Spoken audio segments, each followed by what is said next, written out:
Ça, c'est ça, nous allons déposer sous terre, l'offre payer terre.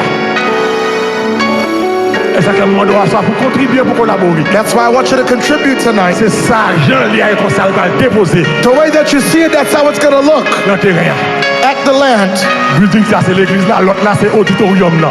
That building is the church and the other one is the auditorium. L'église là, indépendant à l'auditorium là. The church will be independent from the auditorium. Concert culturel à fait l'auditorium. Concert, cultural events will be taking place in the auditorium. So, it's going to be a ha ha ha. Yes, sir. Come on, you can praise him, you can praise him.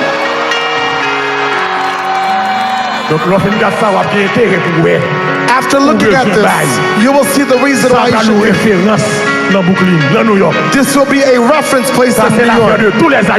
This is for every Haitian. This is not just for Pastor Mallory and his wife.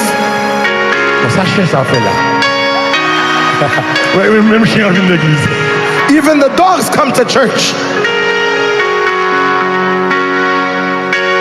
In the sanctuary. The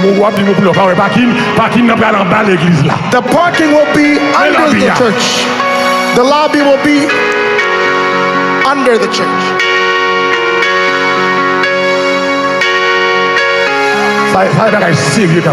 This is serious stuff taking place. This is a sanctuary. Come on, give God some praise tonight. Donc, debout, par exemple, pour terrain fin acheté, c'est ça qu'on va le faire. Et puis, terrain payé, l'église a bâti. Once you support tonight, this is what it will look like. Ou même que dans ma prêché déjà. You could see me preaching inside the church.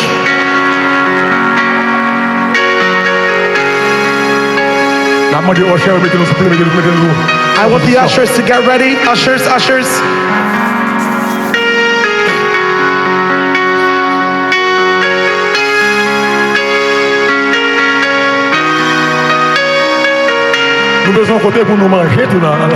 We also need a place where we can fellowship together. Let's go look at the fellowship hall.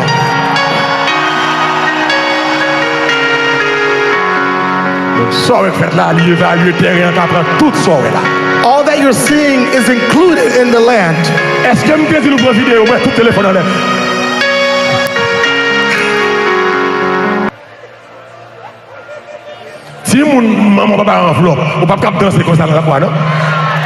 Look at all the kids dancing. All the kids dancing tonight. Come on and give God some praise. Do you believe that you will do this? With the Lord we can make this